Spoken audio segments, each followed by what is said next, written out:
Hi, everyone. Thank you for joining us at Barely Conscious and Streaming. Tonight, I have Dr. Jade Singleton with me, and we're going to be talking about what it means to be the first and the only in certain spaces. Hi, everybody. So good to see you. Thank you so much for having me, Aubrey. I'm excited. Yeah, so Dr. Jade, tell us a little bit about your background, so we can get started. Since we're going to be talking about first, I'm very talkative, so you don't want me to get started because you might not get a turn. Yeah. When people ask me what about my background, I'm like, it takes me back. I start like humming old Negro spirituals because it's like such a sojourn. But I Mm-hmm. started out in investment banking and Mm-hmm. working in strategic transformation, digital transformation, fintech kind of stuff. Mm-hmm. And then moved into doing more DI work, DI focused work.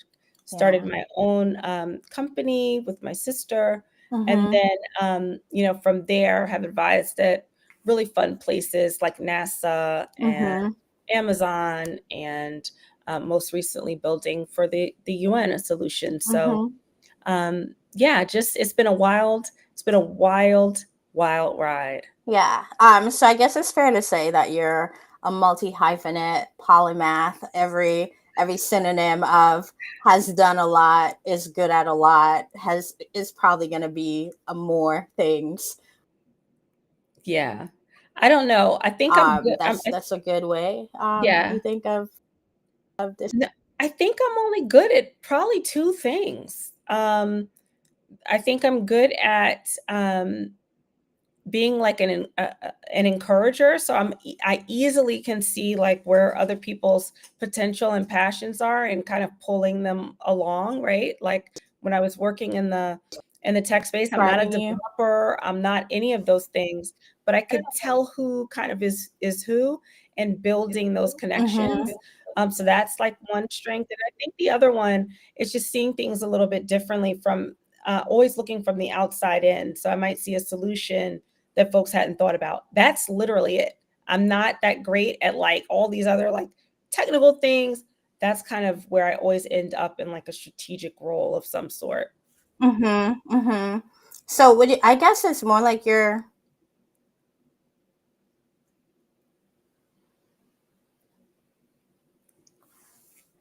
Aubrey, I think I lost you okay. for a second.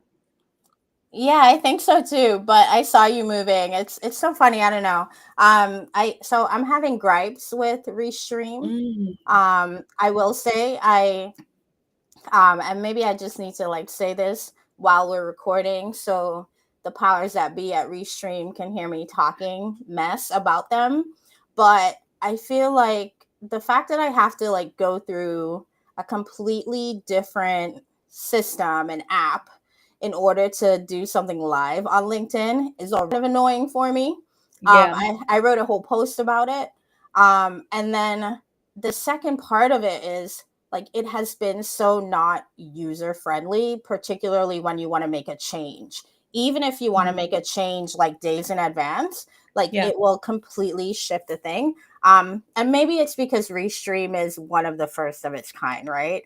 So getting back to our topic, sometimes when you're the first, you have to go through all the kinks, and so since I've decided to compare Restream, being a pioneer of itself, I'm going to give it a little bit more grace because I tend to give grace to the first.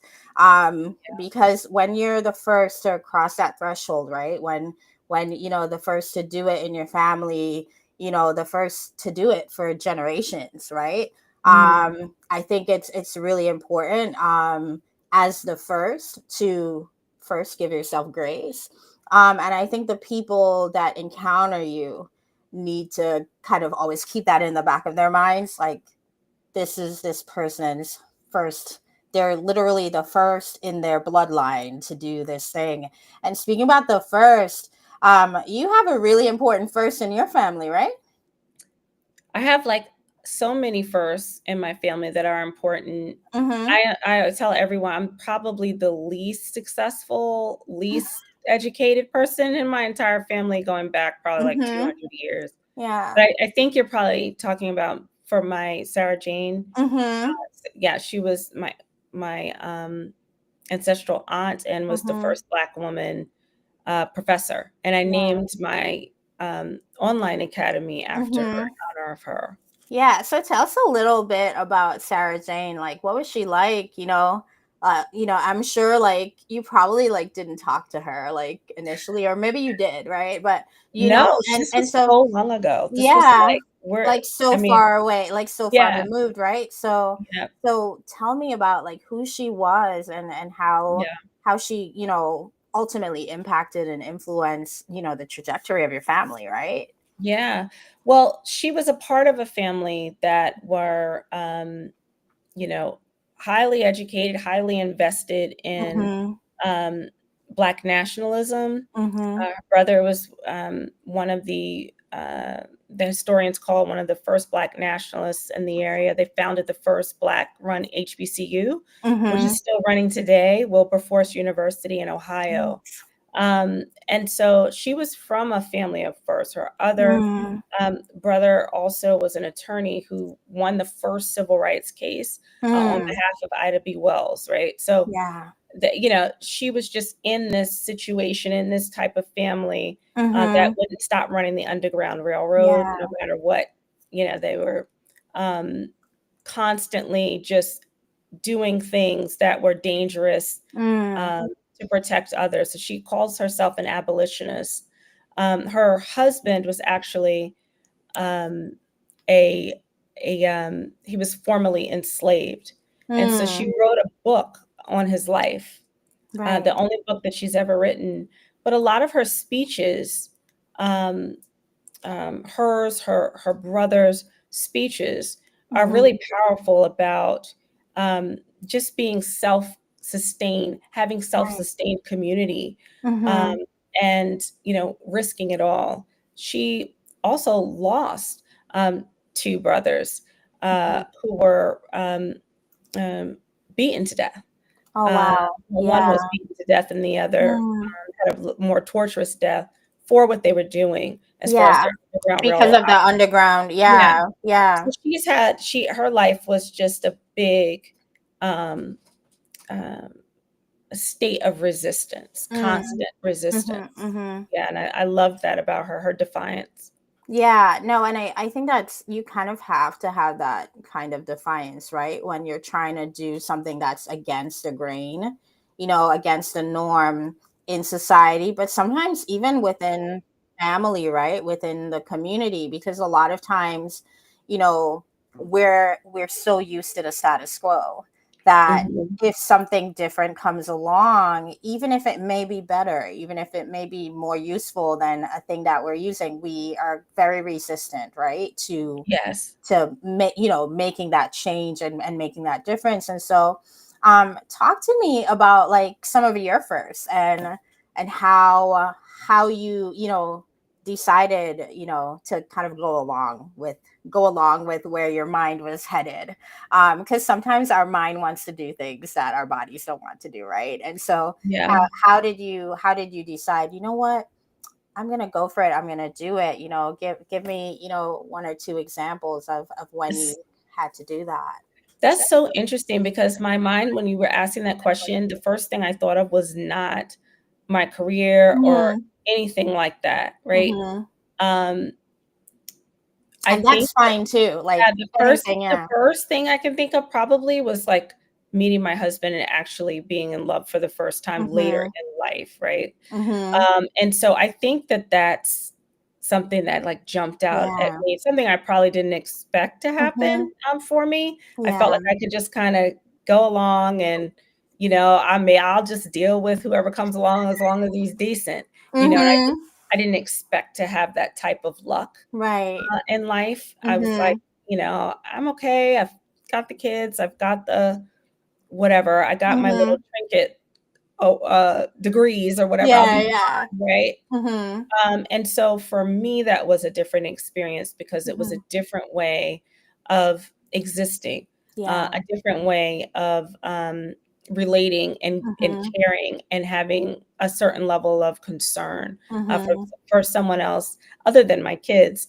more than myself. So that for me, I would say was a tremendous first. Yeah. Um, and then I would say probably the second first would be, just for me, it was leaping into entrepreneurship, Mhm. which has been insane. Yeah. The super high highs, the very low lows, and being able to do that because I have a place of support. Right. And even then, it's still tough. It's still Mhm. difficult on those days where you kind of don't meet that mark or don't Mhm. close that deal. Um, Mhm.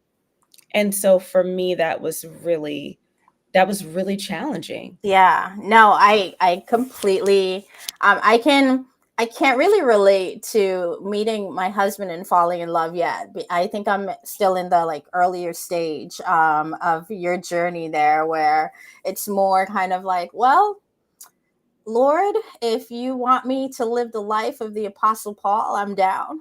Just make sure that my coffers are full and I don't have to worry for anything, and I'll be okay. Right. But if you're preparing somebody for me, make sure they find me, but they might have to knock on my door because I never leave the house. Yeah. Herein Yeah. lies my problem. Uh, but one of my first was actually like I'm actually the first lawyer in my family, and I'm actually the first lawyer um, on the two sides of my family, and then even within like my community, like among friends, the first lawyer, that like they are kind of have this relationship with. And Mhm. so being that first, it's funny because I always knew I wanted to be an attorney, but I feel like I just always had there was always something coming up to prevent me from being a lawyer, I feel. Huh. um and so I always just I had to pivot a lot early on in my career to make Yeah. to kind of get to where I needed to be, right? And Mm. so you know whereas like most kids that graduate in the top 10 of their high school class go off to an Ivy League, and like there's just a trajectory that you have. Well, that wasn't my path. Like I went to community college, and then I went to state school, and then Okay. and so it was like it was one of those things where like I kind of had to fight to stay on track, if that makes sense. Yeah, it does.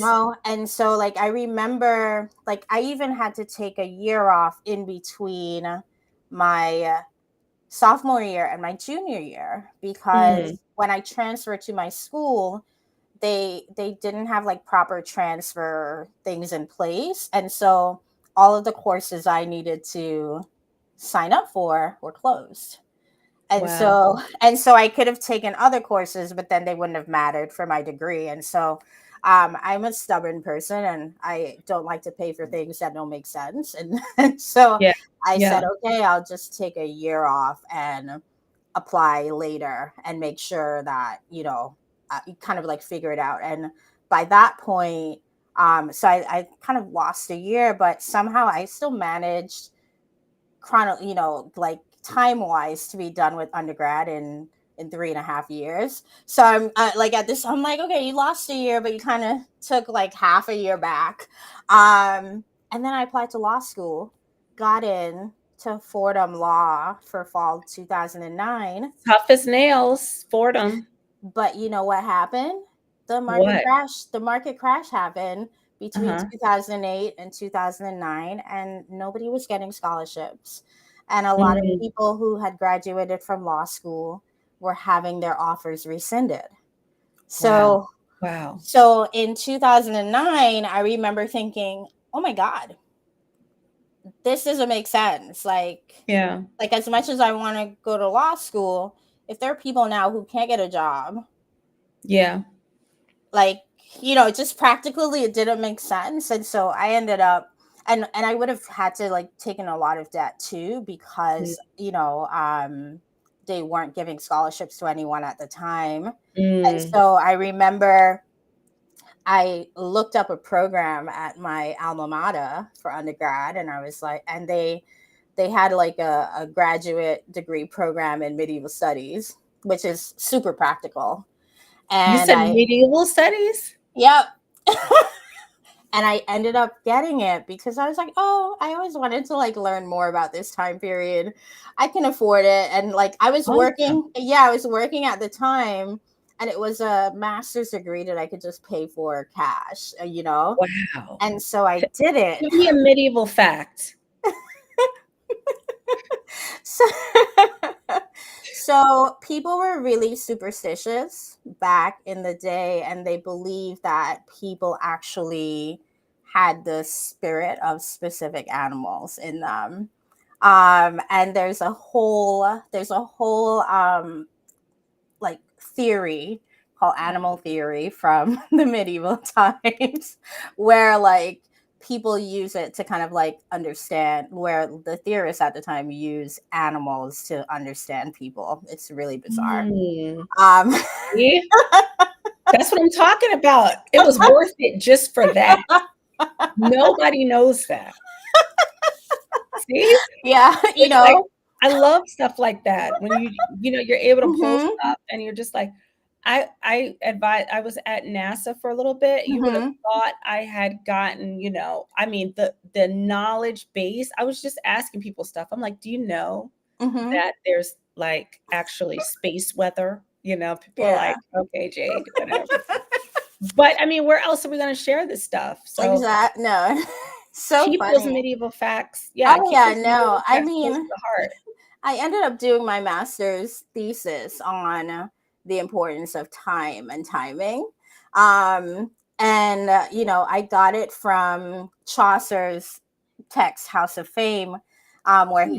he basically starts out, time is long, and art is long and time is short. Wow. And he basically writes a whole piece about how it's okay to plagiarize and take other people's stuff. Well, Um, and I actually talk about that, like why it actually makes sense, yeah. because ultimately, I think back then they weren't necessarily citing people back then, Yeah. the way Yeah. that we do, which is why he could get away with writing something like that and becoming, famous for it. But for me, like, as just as part of life, it's a reminder, like, you don't have to reinvent the wheel, even Mm. if you're the first, even if you're new to the scene. Although something might be new to you, there's somebody else who's already done it, because Yes. there's ultimately nothing new under the sun. And so it was actually good for me, I think, to go through that program from just like a intellectual space. Yes. Yeah. But then, like, I ended up becoming the first professor in my family because of that random degree that everyone was really worried about. I ended up Look at that. becoming Yeah, the because English listen, professor. it's niche, right? Yeah. And so I ended up, and at my school, I was like the first Black person to get a medieval studies degree, which makes sense. Um, This is the best story. I have so many yeah. questions. And so please ask Did they questions. so I want to know, was there anything in your program about medieval law? Yeah, so there was some of that, but I was really interested in like medieval weaponry and Yeah. impermeable. And it was just, for me, I was really into like those period movies back in the day. Like I Mhm. watched them even in black and white. So like it was for me. Also, when I was a little kid, I used to have these really elaborate dreams of fighting in like the crusades, and like actually being like a warrior in, like, Yeah, this like is your just, bag. yeah. No. So it was one of the, like, it was almost like I got to like see what it was like in real life, from this very like intellectual space. And Yeah. I'm always going back to it. I feel like I'm always thinking about how something, relates to what we're dealing with right now. Yeah. And Yeah. what are medieval professors like?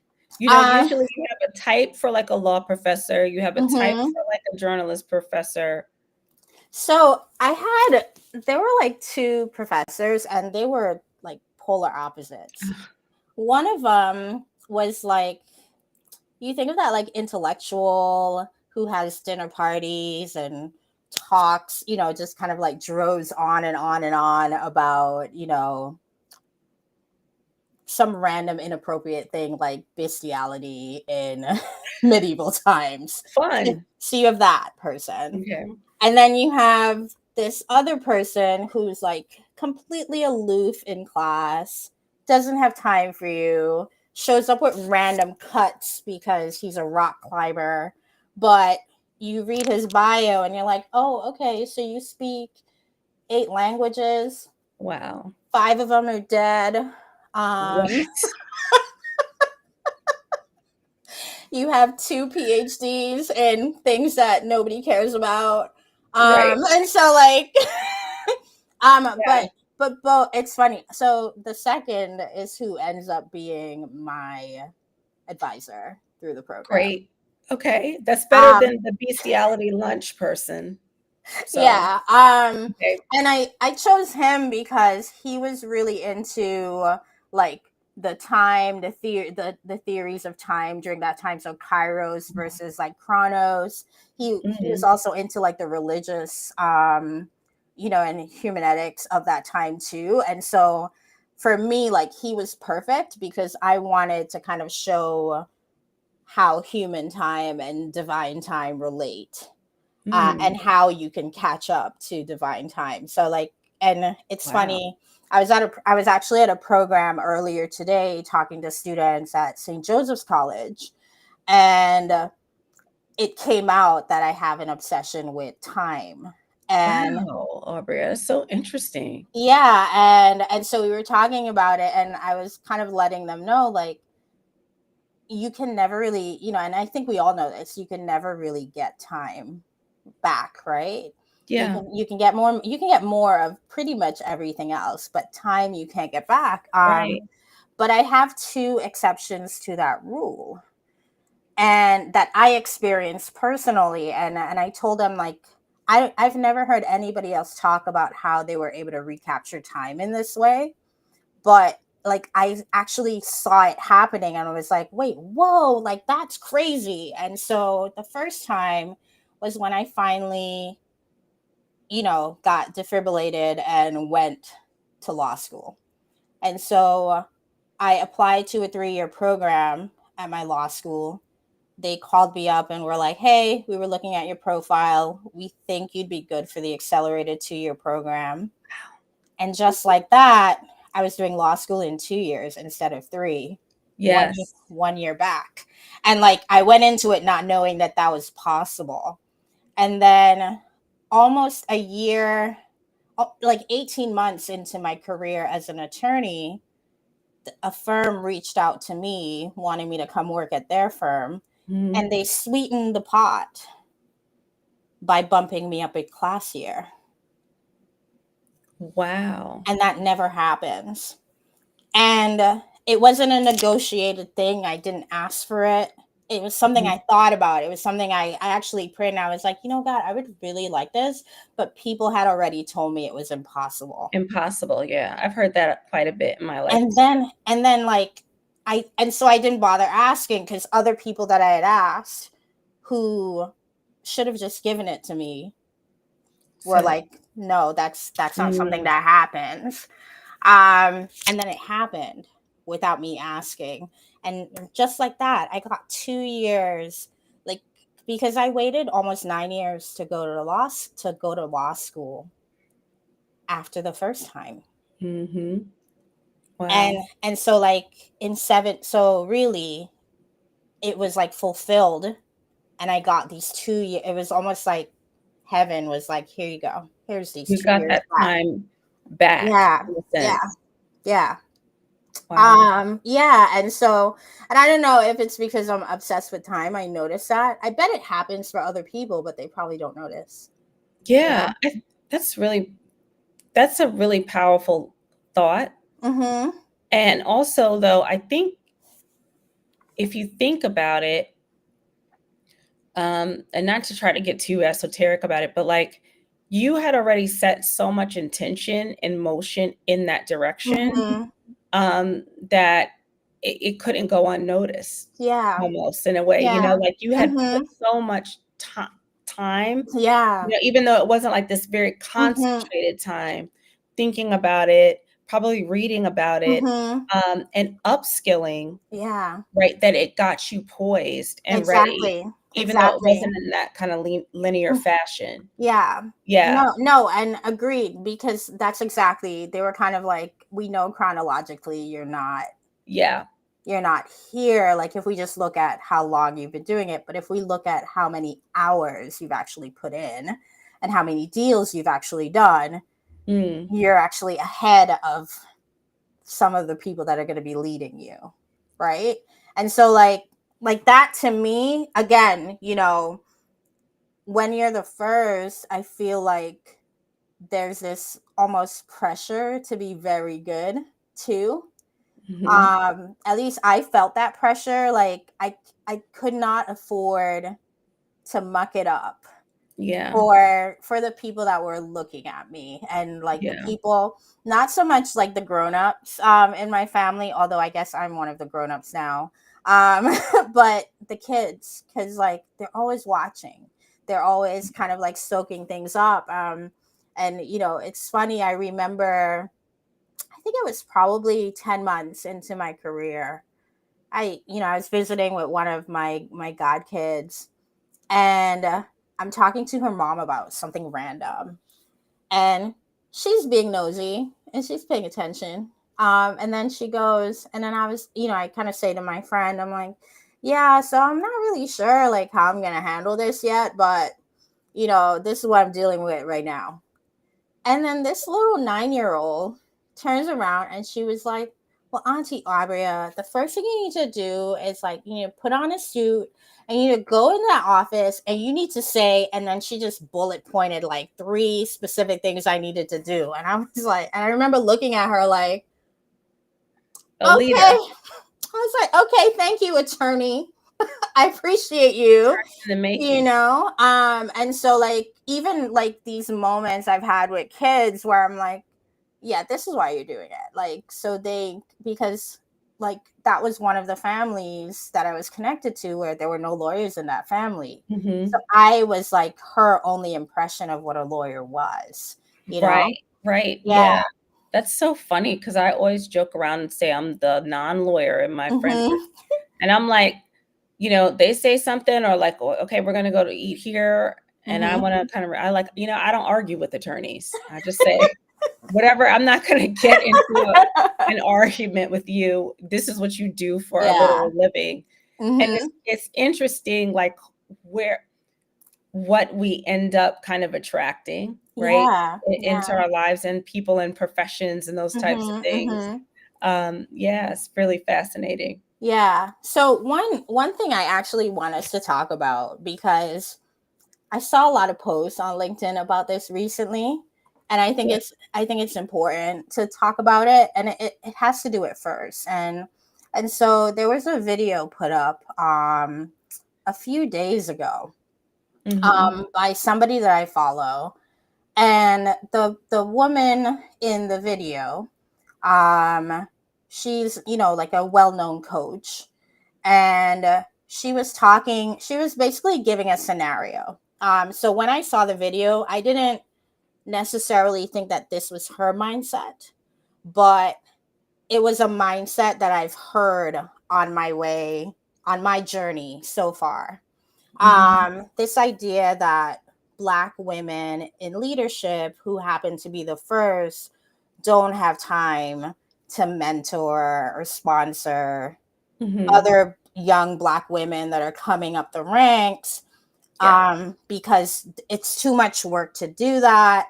and Yeah. and and ultimately the video is kind of like, it's easier for me to help a hungry white man than it is for me to work with a Black woman who's like dealing with all this extra stuff.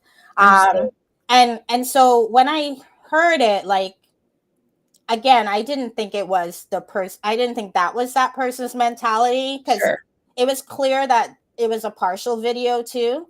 So I Sure. knew I wasn't getting the whole video. So Yeah. and I want to frame it this way, so that it's clear that Yeah. what we're talking about.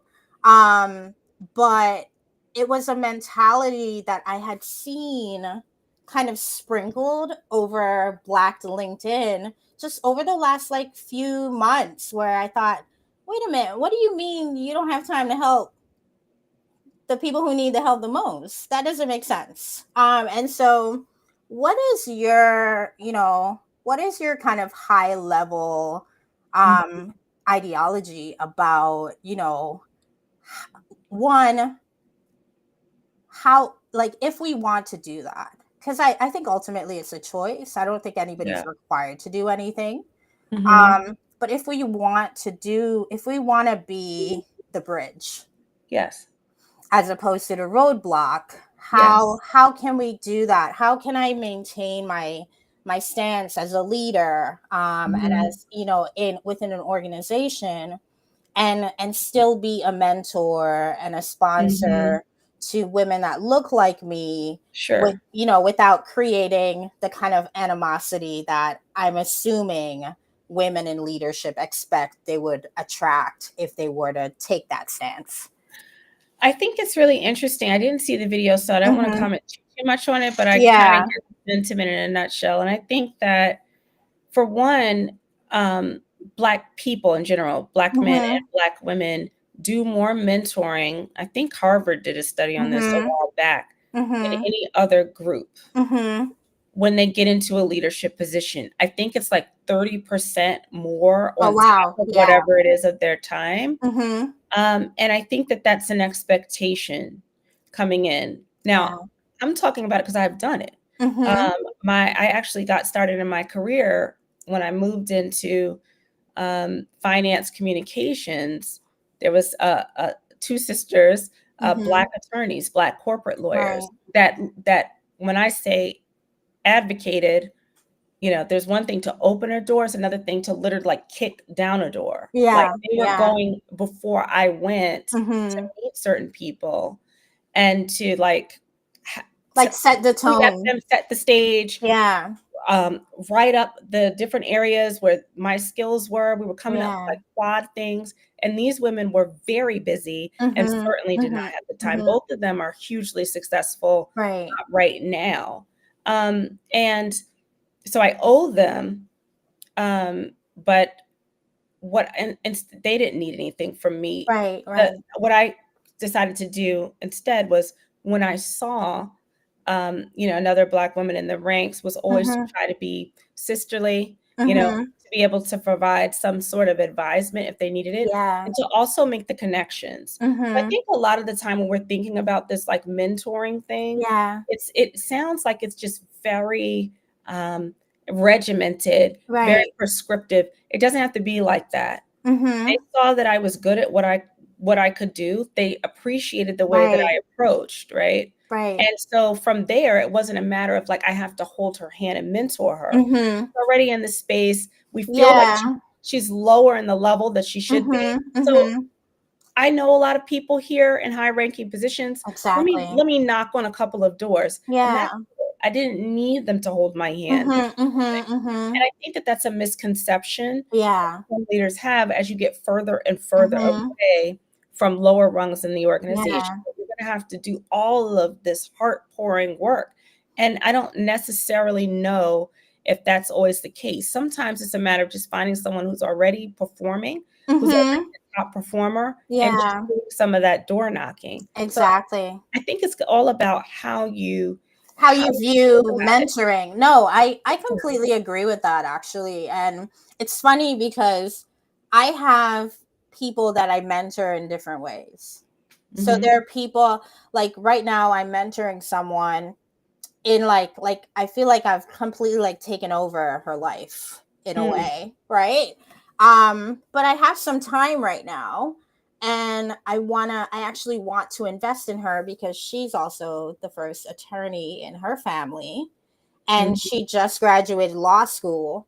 And so I have decided just carve time out of my week each week, just so I can be available to her if she needs me. And it's funny because she's probably gonna watch she's probably gonna watch this and be like, oh, that's why she has time for me. Cause like like I'll just reach out and kind of be like, hey, so I was thinking we could work on this. And part of the reason I do that is because I always had someone, it wasn't necessarily always a black woman, or a black man, but I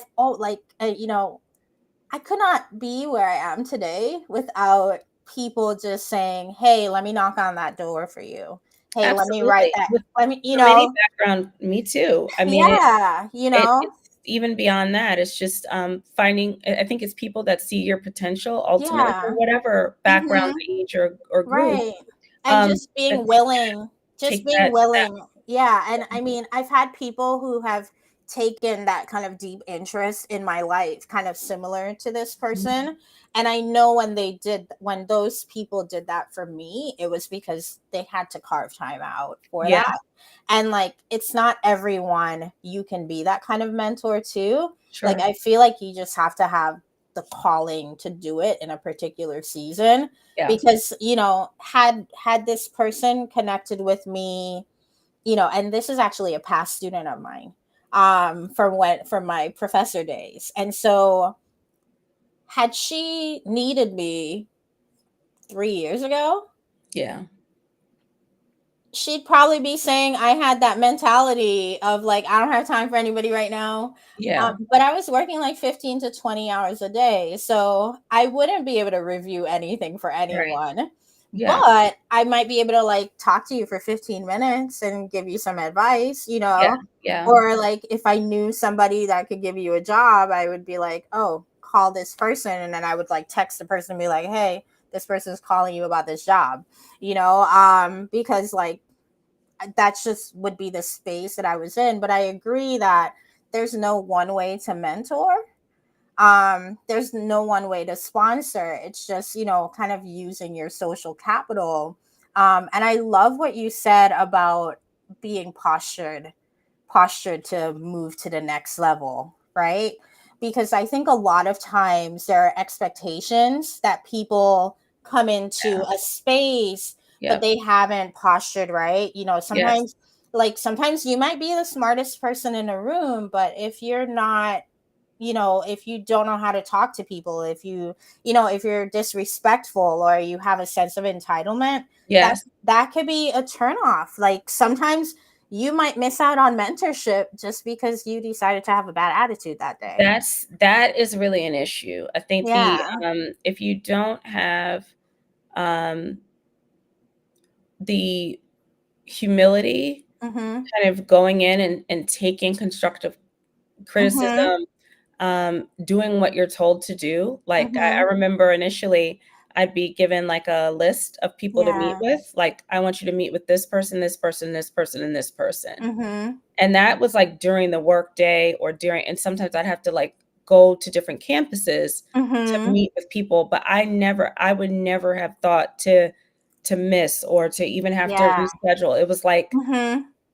take the ball and run with it Mhm. and honor and respect the connection, Yeah. um, that your mentor and the spaces that Mhm. your mentor is bringing you into. I Yeah. think that's absolutely critical. And when you Mhm. have one of those relationships that doesn't go quite right, and where that entitlement is there, it can Mhm. make you feel like, I don't want to do this anymore. Yeah. Yeah. It can. No. No, for sure. And especially like, it's something I talked about with the students today as well. It was like if somebody opens up their network to you, Oh, you have to treat it with you have to treat oh, whatever relationship that is open to you with the utmost honor and respect, because people like I'm spending time cultivating relationships with people. right. I'm spending time pouring in, they're pouring into me, like we have reciprocity. Yes. And so like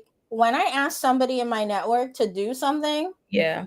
they're not doing it because of the kindness of their heart or any of that. They're doing it Right. because Aubria said to do it.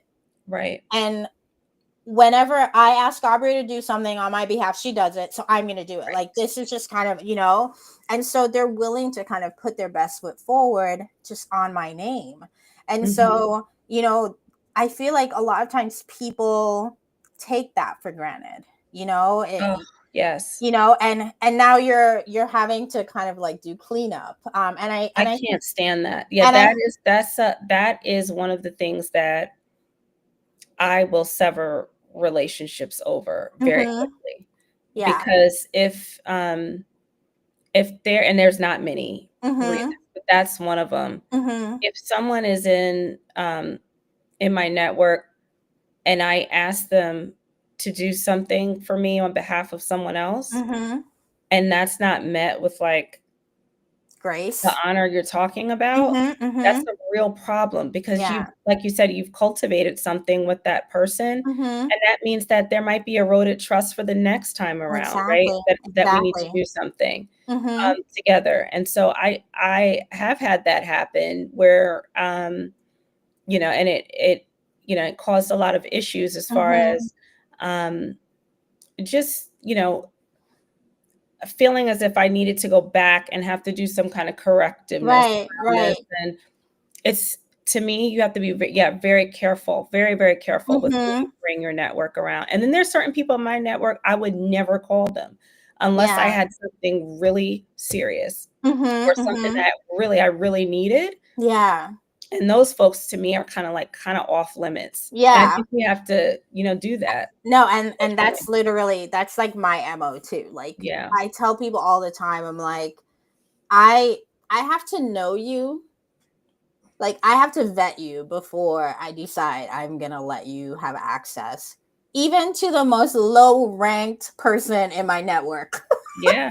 Because even that low ranked person is important to me. Absolutely. And I don't want you to come in contact with that person, and because we're so obsessed with titles in our society, Yeah. I don't want you to think, oh well, this person doesn't have a title, or they're not, Mhm. or they're you know an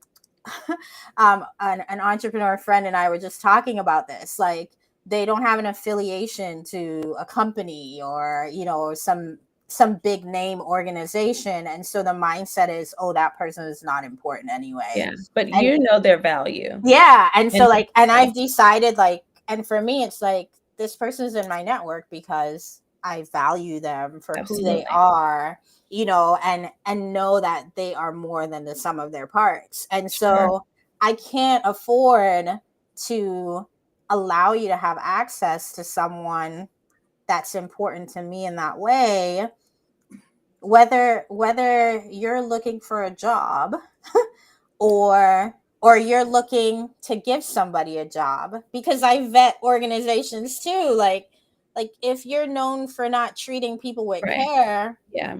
I'm not recommending my really awesome friend for that role, because no, you will not be mistreating this person.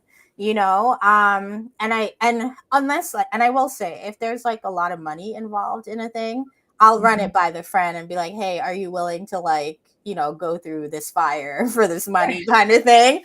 But like, I'll let them decide that, but I'm not going to be the one to, like, but if, especially for free things, like you need somebody to show up and, be a speaker at your thing, at your program, or be on your podcast or whatever.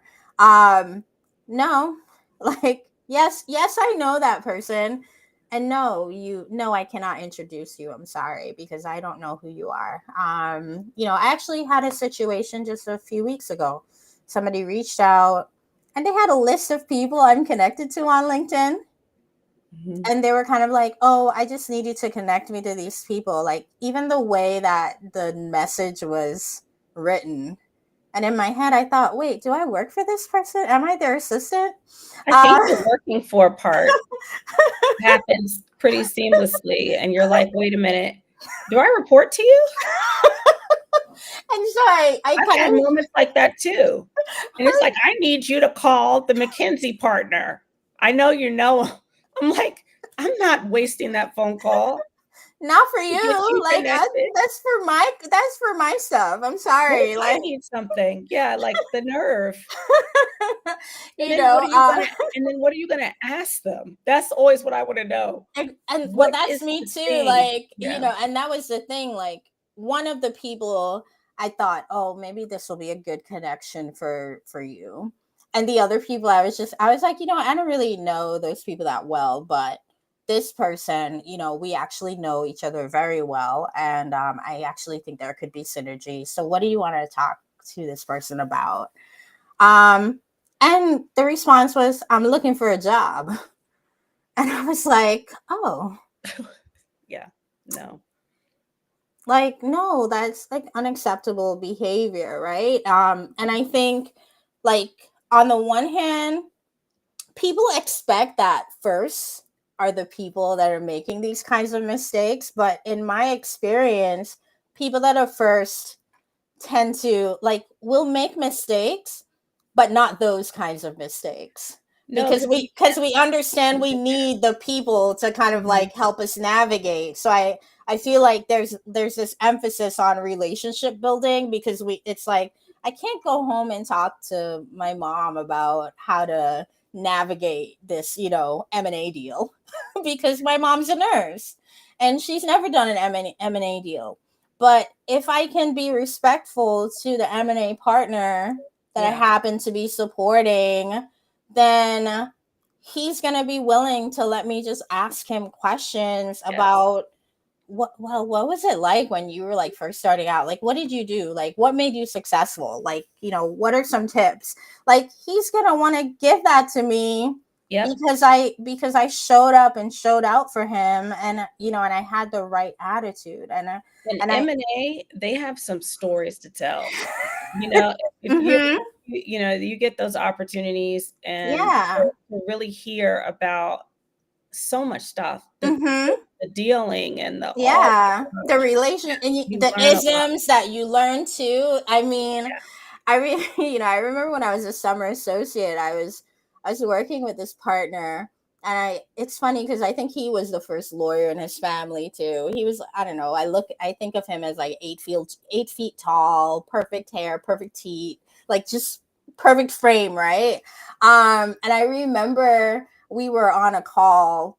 And then we get off the call, we're like doing conference call with a few parties, and then we get off the call, and he's like, the thing with one of these guys, you know big hat, no cattle.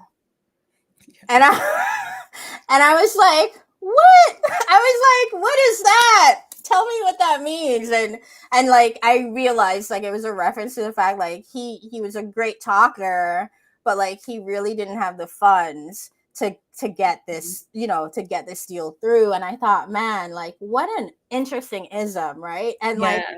and Yeah. now I like find myself saying things like, yeah, big hat, no Well, cattle. I think one you of know? the most interesting things I've learned in working with someone from the M&A world was Mhm. sitting in and listening to this whole like purchasing, and I could not understand it. I didn't know why they were Mhm. buying this particular entity. Like the structure, it made no sense to me at all. And so I asked him, I was like, why? What's the kind of upside to this? Mhm.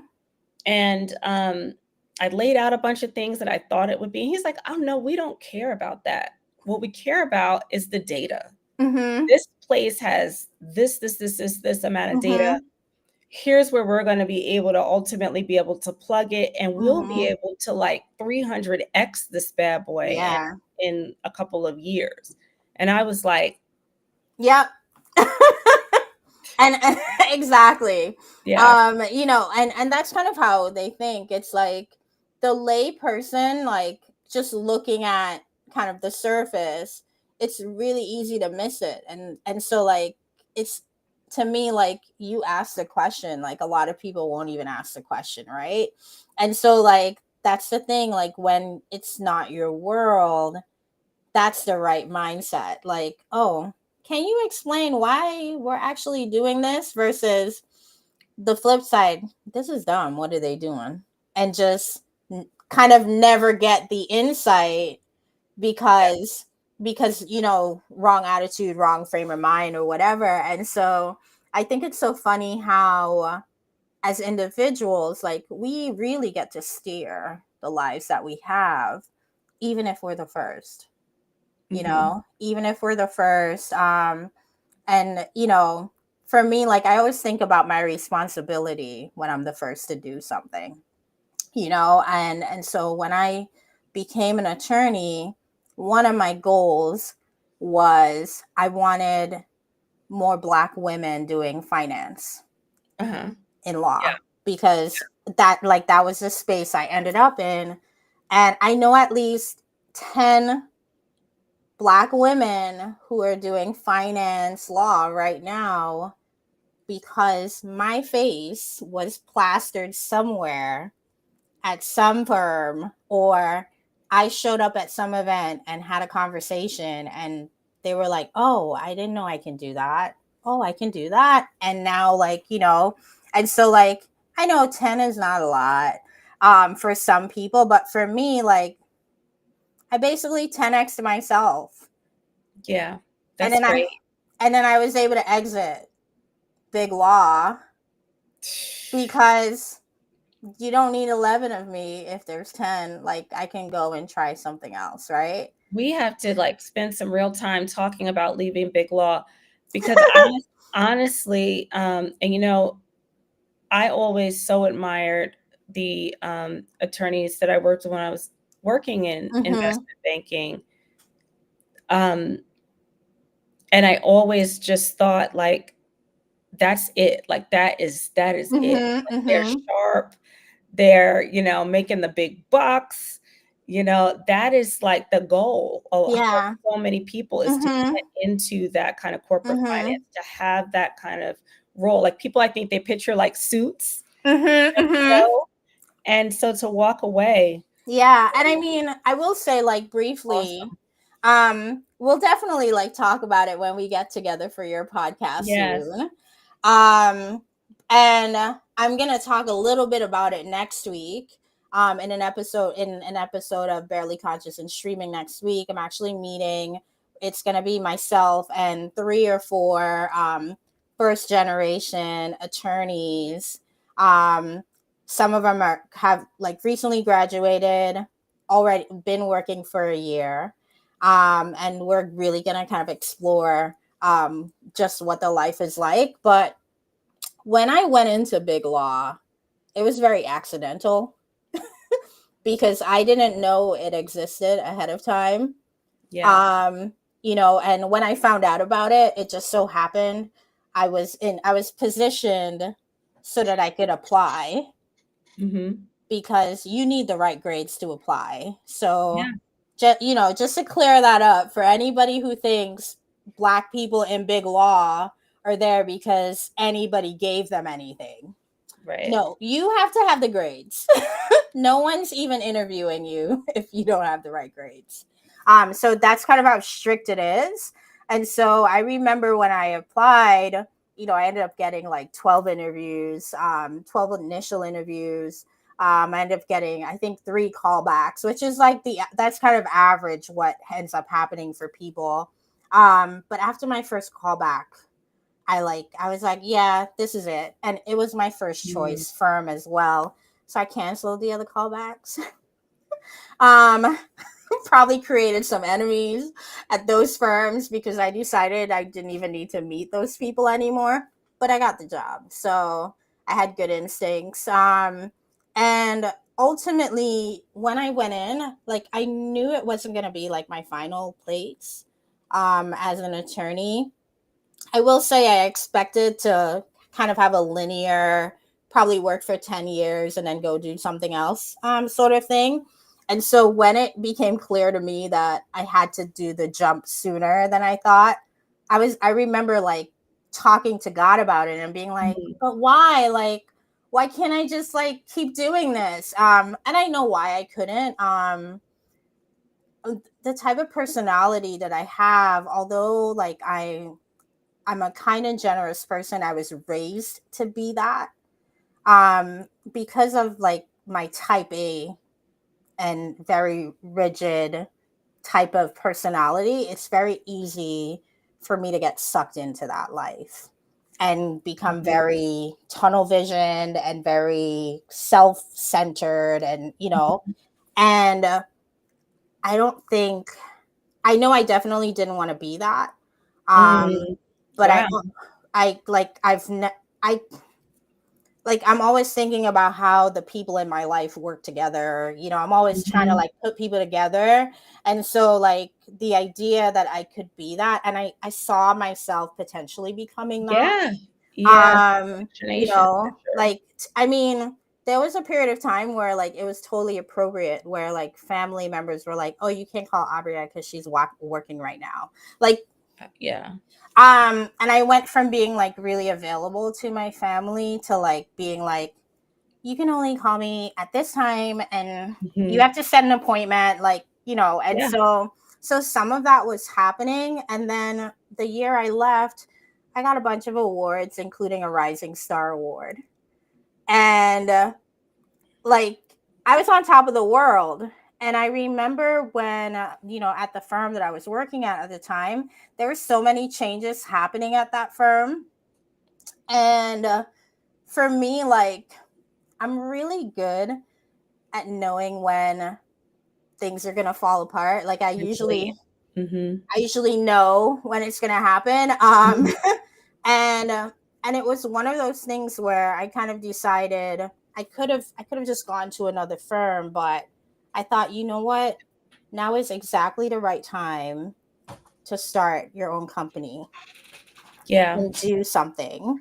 That's Um, beautiful. Yeah, and and I and I had that's and I had the financial means to do it. yeah. And because I left on such a high note, I wasn't worried that I would be able to come back and be an attorney later if I Yeah. wanted to be. Yeah. Um, I'm still very connected in the legal industry. I write probably more than people who are in the legal industry about finance law, like on a regular basis. Um, and so like on the one hand, I tell people all the time, I'm like, I think I'm gonna be this like big shot consultant and never be a lawyer ever again. But Yeah. I just know as soon as I get really comfortable in this like big shot consultant thing, like I'm gonna get tapped on the shoulder and and there's gonna be like something that I have to work on that I'm gonna need this law degree for. And so, Yeah. and so like I remember like it's crazy. I registered my company and re-registered my license for law the same week Wow. because I was Yeah. like, just to kind of give you an The idea. intersections. Yeah. Yeah. Yeah. You sound like me when I got a this isn't as lofty, but I got a weave once, Mhm. and it was like I was a whole new person. I got that weave. How old were you when you did it? Were you I young? think I was like 26 or something. I got the weave. The weave was Mhm. done by a top weaveologist, Mm. okay, like no detection whatsoever. Mhm. It Mhm. was super long and luxurious, So you and had that Pocahontas weave, is it what was you're bad, saying. okay? It was really a lot. And it started taking up all my time. I was like staring in the mirror all the time. I like wasn't my kids are Mhm. like banging at the door. I'm like, shut up, I'm trying. Like trying to like It spruce was your turning hair. me into someone else. Like I was like, Mhm. I went back and had her cut it out. She couldn't believe it. Mhm. She's like, "Are you serious?" I said, "Yeah, because I'm not I'm I'm turning into something else that I don't enjoy, Yeah. Yeah. you know? Oh my And so god. I cut it out. Yeah, we Thank got you it. for sharing that. We're almost out of time. Actually, are Yeah, you okay? Are you okay if we go over by a couple minutes? sure. We won't go like 15 minutes, probably like Yeah. 5 or 7. Yeah. Um so it's funny that you said that because this is something like my older sister, she is one of those people where if she feels like she's getting too into something, she's Mhm. like cut it. It's turning into Yeah. cut it. And I think that's why like I've developed that sort of like self-awareness when I'm getting into a space where I'm like becoming obsessive or Yeah. about something that where it really just doesn't make sense, or Yeah. and just to really bring it back, like it's really about identity in the end, right? Like It is. like what what are the things that I use to identify myself? Like, who do I think I am? And when somebody asks me who I am, what do I say? Right. Yeah. And for some people, it's their job title, right? It's their career that they have. It's the company that they work at, and you can actually tell who those people are based on their tagline on LinkedIn. Like you'll have the people that are like ex big law, ex meta, ex, Mm-hmm. whatever, Sure. because their identity is still so attached to, like, they almost can't imagine themselves without this, Sure. this adjacency to the thing that they thought perhaps was the important thing in their Yes. identity, if that makes sense. I'm still um there, you know I yeah. and I feel like we all have that, right? Like, to Mm-hmm. me, I'm not necessarily like the guns blazing type when I show up. Like, I'm not telling you what I do. I'm not telling you, where I'm from. But if Mm-hmm. you try to like condescend to me, then I turn into this like all I Yeah. whoever the bad person is in Jekyll and Hyde. I never Yeah. remember. I think Um it's I don't know. I think it's Hyde. And so like it's like I turn into this person where I'm like, oh well, I'm a lawyer, Right. and I used to be a Yeah. professor, and I Yeah. did Yeah. this, for, Just so you're aware, because obviously you I know, don't know who you think. Yeah. And I think that's something, man, when I see people who can deal with that in a mm-hmm, really humble way, yeah, I am always so infinitely impressed. mm-hmm, I think mm-hmm, that is the height of just being comfortable with oneself, yeah, just yeah, having that confidence. mm-hmm, I am not there yet. I'll mm-hmm, throw out a slew of names if I feel like there's that yeah, condescending nature, but I'm working on it. The list of names is getting shorter. That's what I've yeah, started to do. I'm like, I just, I, sh- you know, every year it gets a little bit tighter until I just don't do it anymore. yeah, But it's part of how we identify ourselves, exactly. and unfortunately. and and and it's something we have to unlearn anyway too, right? It's like, you think about it, this is how we label everything in society, right? It's Yeah, like, it's not enough for us to have our own names. It's like right. all of these, think about it, when you show up to a party, hey, and you're like, hi, I'm Dr. Jade Singleton, and they're like, oh, what do you do? Yeah. That's the next question. And God bless his soul, Heath Ledger. Mhm. I read a quote recently from him where he said, why don't people, instead of asking what people do, why don't they ask, are you happy? And I thought that was so interesting, Mhm. because it really takes away from the superficiality of everything. Sure. And now you're just going straight to the heart of like, Straight to the what, heart. what's going on with you, like, tell me about what's going on with you. And I will say, in my entrepreneurial journey, I've gotten way better at that. Mhm. And I think it's just because I've had more time to reflect, and just to reflect, more time to kind of study the Mhm. word, study great philosophers, like Oh, revisit, I love that too. I just love great just philosophy. Who's read. your favorite? Right now I'm on Descartes. You know, and it's really just because I'm like really into political philosophy. Mhm. It was a minor in undergrad, but for me, it's like just spending those time, just being able to spend that time to reflect. I've had entrepreneurs in my family before, but never one that's doing like this kind of professional services work. And Yeah. so that's kind of like a first again in my family. But similar to you, I come from pioneers, I come from a long line of women who made something out of nothing, Yeah. So for me, kind of moving after them is a bit of pressure, because I'm like, they at Oh, least they, for they, me at too. least, they at least gave me a starting point. Like, what Yeah, excuses do I have? Um, exactly.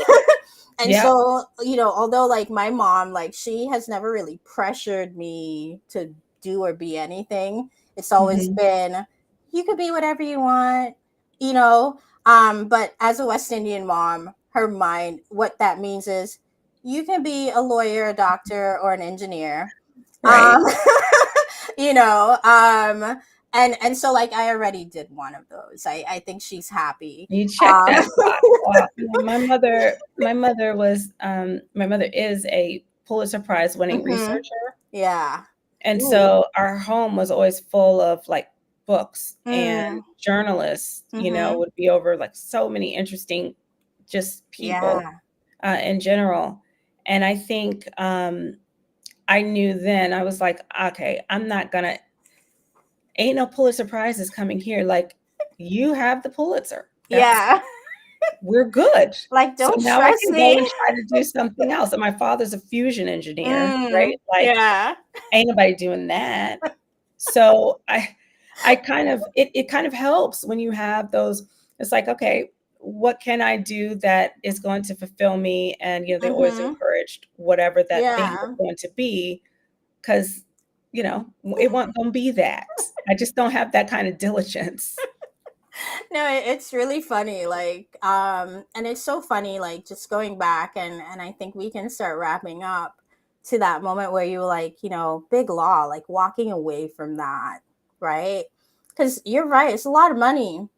Yeah. And so, and right now big law is like under attack, right? Because Yes. some firms are bowing. I've written my spiels about it too. Everybody's taking their pound of flesh, if you will.